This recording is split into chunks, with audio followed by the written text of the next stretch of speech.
மாதவி சைபர் கிச்சனோட lunch மெனுவில் இன்னைக்கு நம்ம பார்க்க போகிறது மீன் குழம்பு, மீன் வறுவல், அப்புறம் முட்டை பொடி மாஸ். ஒன்றும் இல்லைங்க, என்னோட வெர்ஷனில் மீன் குழம்பு அப்புறம் மீன் வறுவல் எப்படி நான் செய்வேன்றது தான் உங்களுக்கு செஞ்சு காட்ட போகிறேன். ஹெச்எஃப்எல்சி டயட்டுன்றது high fat low carb diet. எங்களோட டயட்டில் மெயினாக நிறைய ஃபேட்டும் ப்ரோட்டீனும் இருக்கும். நான் மத்தி மீனை கழுவி க்ளீன் பண்ணி எடுத்து வச்சுருக்கேன். அதுக்கு தேவையான மசாலாவை அரைச்சி வச்சிடலாம். 1/4 கப்பு வெங்காயம், பூண்டு, கருவேப்பிலை, 3லேருந்து 4 பழம் தக்காளி, அதையும் நல்லா மிக்சி ஜாரில் போட்டு கூட 5லேருந்து 6 டீஸ்பூன் மிளகாய் தூளையும் போட்டு நல்லா பேஸ்ட் மாதிரி அரைச்சி எடுத்து வச்சுக்கோங்க. நான் பெரிய நெல்லிக்காய் சைஸ் அளவு புளியை ஊற வச்சுருக்கேன். ஒரு சட்டியில் 2லேருந்து 3 டேபிள் ஸ்பூன் தேங்காய் எண்ணெய் போட்டு அதில் 1/4 கப்பு கடுகு, சீரகம், வெந்தயம் போட்டு தாளிச்சு. உங்ககிட்ட வடவம் இல்லைன்னாலும் பரவாயில்லை. ஒரு 5லேருந்து 6 பல்லு சின்ன வெங்காயம், பூண்டு, கருவேப்பிலை, அதை கடுகு தாளிச்சதுக்கு அப்புறமா போட்டு நல்லா ப்ரௌனாக வறுக்கிற அளவுக்கு ஹை ஃப்ளேமில் வச்சு வறுத்து எடுத்துக்கோங்க. இது எங்கள் மாமியார் கொடுத்த டிப்ஸு.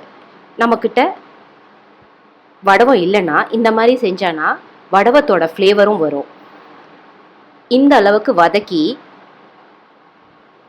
பொன்னிறமாக ஆனதுக்கு அப்புறமா அரைச்சி வச்சிருக்க இந்த மசாலா பேஸ்ட்டை போட்டு ஒரு 5 நிமிஷம் நல்லா வதக்கி விடுங்க மீடியம் ஃப்ளேமில்.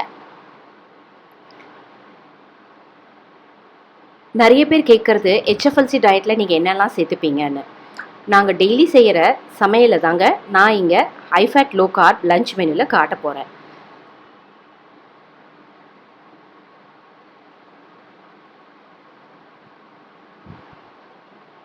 இந்த அளவுக்கு வதங்கி வந்ததுக்கு அப்புறமா கரைச்சி வச்சிருக்க புளி தண்ணியை இதோடு சேர்த்துக்கோங்க. நல்லா லோ ஃப்ளேமில் கொதிக்க விடுங்க, பச்சை வாசனை போவ. லோ கார்ப் டயட்ன்றது காலிஃப்ளவர் ரைஸு, ப்ரௌன் ரைஸ் தான் சாப்பிடணும்னு அவசியம் இல்லைங்க. டெய்லி சாப்பிட்ற ஒயிட் ரைஸையே ஃபேட் அதிகமாகவும் ப்ரோட்டீன் ரிச் ஃபுட்டாகவும் நம்ம சேர்த்துக்கணும். ஹெல்த்தி லைஃப் ஸ்டைலுக்கு தேவையான டெய்லி லஞ்ச் மெனு தான் நம்ம பார்க்க போகிறோம். குழம்பு நல்லா கொதிச்சு எண்ணெய் பிரிஞ்சு வந்த உடனே கழுவி எடுத்து வச்சிருக்க மத்தி மீனை போட்டு மீடியம் ஃப்ளேமில் மூடி போட்டு நல்லா வேக விடுங்க. அப்புறமா மீன் வறுவலுக்கு வாழை மீனை மஞ்சத்தூள், மிளகாய்த்தூள், உப்பு போட்டு நல்லா பேசரி ஊற வச்சிருக்கேன். 5 நிமிஷத்தில் மீன் குழம்பு ரெடி ஆகிடும். ஆஃப் பண்ணிவிட்டு கட் பண்ணி வச்சிருக்க கொத்தமல்லி இலையை போட்டு திறந்து வச்சு கொஞ்சம் ஆற வச்சிங்கன்னா மீன் குழம்பு ரெடி. நான் நியூட்ரிஷனிஸ்ட்லாம் கிடையாதுங்க. எனக்கு தெரிஞ்ச டெய்லி ரொட்டீனான லஞ்ச் ஃபுட்டை தான் நான் இப்போ காட்ட போகிறேன். அப்புறமா மீன் வறுவல் எப்படி செய்யறதுன்னு பார்ப்போம். மீன் வறுவலுக்கு நிறைய எண்ணெய் ஊற்றியிருக்கேன். அது ஏன்றதை நான் அப்புறமா சொல்கிறேன். எண்ணெயை போட்டுட்டு பூண்டு 5லேருந்து 6 பல்லு பூண்டை நல்லா இடித்து வச்சுக்கோங்க. கூட 1/4 ஸ்பூன் தனியாவும் சீரகத்தையும் இடிச்சுக்கோங்க. அதையும் போட்டு கருவேப்பிலையும் போட்டு நல்லா மீடியம் ஃப்ளேமில் வறுத்து எடுத்துக்கோங்க. அப்புறமா மேரினேட் பண்ணி வச்சுருக்க மீனை நல்லா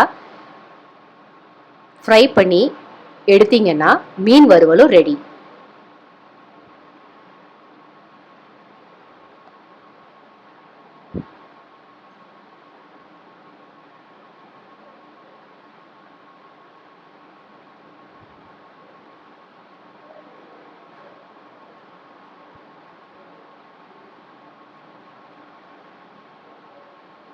எங்கள் டயட்டில் நிறைய நான்வெஜ் தான் இருக்கும்.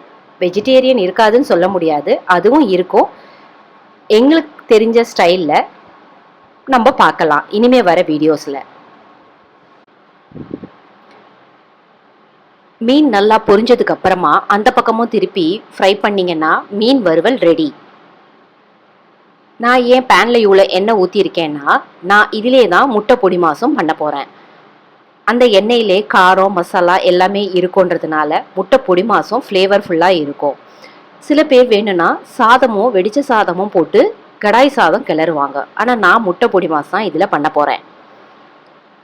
கட் பண்ணி வச்சுருக்க வெங்காயத்தை வதக்கி நல்லா பிங்க் ஆகிற வரைக்கும் வதக்கி எடுத்துக்கோங்க. அதுக்கப்புறம் 5லேருந்து 4 முட்டையை உப்பு போட்டு நல்லா அடித்து எடுத்துக்கோங்க. அதையும் ஊற்றி நல்லா மீடியம் ஃப்ளேமில் கலரினீங்கன்னா முட்டை பொடி மாஸ் ரெடி. நான் சொன்ன மாதிரி இன்னைக்கு லஞ்ச் மெனுக்கு மீன் குழம்பு, மீன் வறுவல், அப்புறம் முட்டை பொடி மாஸ். இதுதாங்க எங்களோட high fat low carb diet lunch menu. உங்களுக்கு இந்த ரெசிபி பிடிச்சிருக்கோன்னு நினைக்கிறேன். பிடிச்சிருந்தா கமெண்ட் பண்ணுங்கள், ஷேர் பண்ணுங்கள். தேங்க்ஸ் ஃபார் வாட்சிங்.